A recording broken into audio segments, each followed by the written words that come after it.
Hi everyone, welcome to the weekly reading for the Astrology Tarot for the week ahead for August 13th through to the 19th, 2018. So with the astrology this week, we're just coming off of the last eclipse out of the 3 eclipses that we had. So coming off of that energy can feel quite intense for a lot of people, depending on how it affected you personally and your chart. But a lot of people have been feeling for quite some time, sort of like going through the motions a little bit, feeling quite drained or jaded with life, especially on the practical side of life, with responsibilities and perhaps with work for a lot of people as well.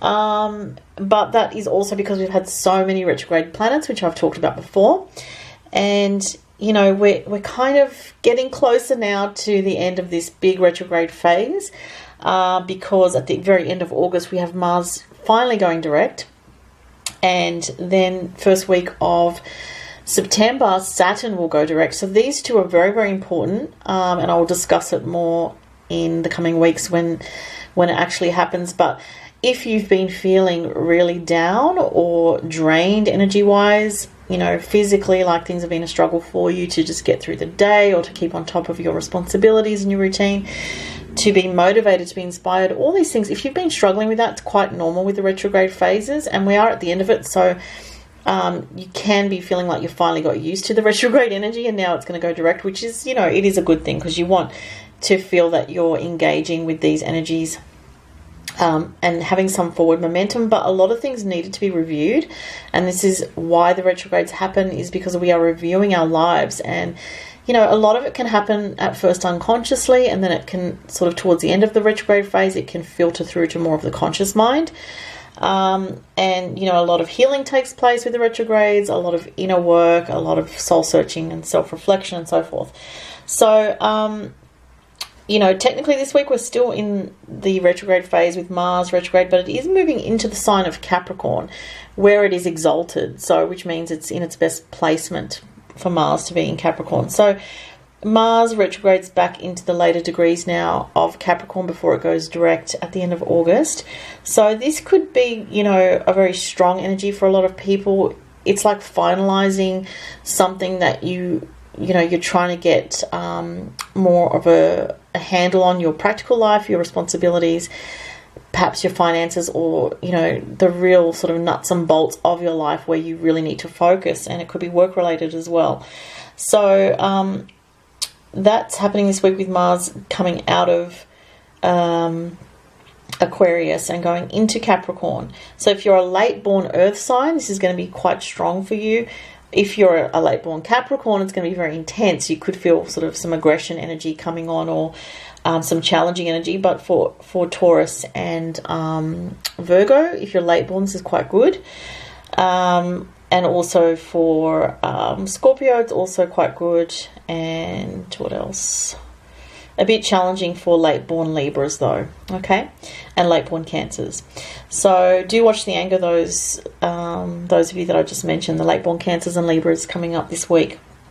All right, so Mercury also goes direct this week, which is good news. So Mercury has been retrograde the last few weeks. It gets us to review things and look at things a little bit differently, go over old ground where we needed to sort of communicate something, or review things, going over old paperwork, old communications, anything like that.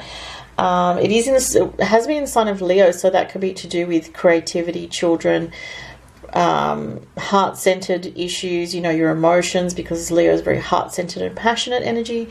So we could be reviewing things to do with children, romance, love, and our heart, our feelings as well. So also this week, Jupiter trines with Neptune. So Jupiter in Scorpio trines with Neptune. This is a very spiritual energy. It's a very high octane energy. Can be very emotional, because Jupiter in Scorpio is really bringing out the deeper emotions. When it makes a trine with Neptune, it allows for the flow of emotions, to happen. So if you've been experiencing blocks emotionally, this can be quite good and can help to release emotional blocks and let emotions flow more naturally. It can also signify psychic connections, telepathy with other people, or with, deceased loved ones on the other side. It can be you connecting more with your psychic development, being aware of your dreams, being aware of synchronicity especially. that sort of thing. From Wednesday, Saturn is trine Uranus, and this is, very different to the Jupiter trine Neptune, which is a very spiritual love sort of energy, but this energy from Saturn trine Uranus is more, obviously harmonious with the trine, but Saturn in Capricorn and Uranus in Taurus, both retrograding, both trying each other. It's kind of unusual energy here, but it's very positive and hopeful, I feel, when I see this. Saturn in Capricorn is about the physical structures of our life. Uranus in Taurus is also about breaking free. So it's maybe, with this, what I'm getting is kind of looking at where you can create more freedom within the structure of your life, where you can create more freedom through different work, or taking on new sort of work, or revisiting what you do for work and looking at how you can restructure things to get more benefit for yourself and to bring more diversity, freedom, and an openness to your path. So this is very positive and helpful. So if there is something that you wanted to take action on to do with work or change, you might be really thinking about it this week, or you might even initiate something this week. At the end of the week, the 18th and the 19th, we have Mercury direct making a sextile to Venus. So Mercury in Leo, sextile to Venus in Libra. So this is very nice for relationships. And if there's been some misunderstandings or miscommunications or any kind of issues in relationships, this should really smooth things over at the very end of this week. So that's really positive. So that's the astrology for the week, guys. Let's have a look at some cards. I've got the Witch's Tarot, my absolute favorite deck, which I use fairly frequently.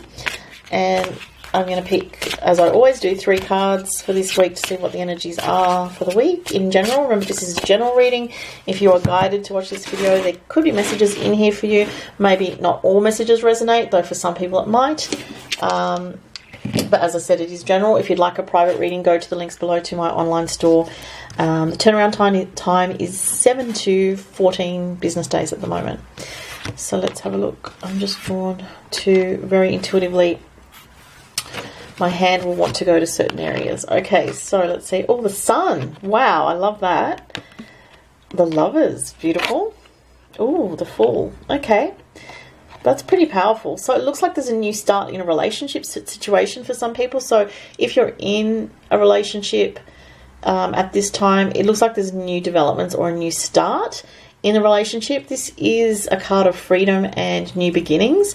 The Sun card here is very positive. So it shows that this new beginning for some people is very much coming from the heart. It's coming from your deepest wishes, desires, and it could work out multiple ways. For some people, this could be embarking on a new relationship that's very heart-centered, and there's a lot of love in the connection, and like a soulmate connection or something very, very powerful. For other people, it could be, if you're in an existing relationship, there's a change coming that's going to bring more freedom into your relationship in some way, or more creativity, or a new start. For some people, it could be that you're moving, and this kind of feels like a bit of a risk involved. So you might be moving to a new area with your partner, with your family, because this can represent children as well.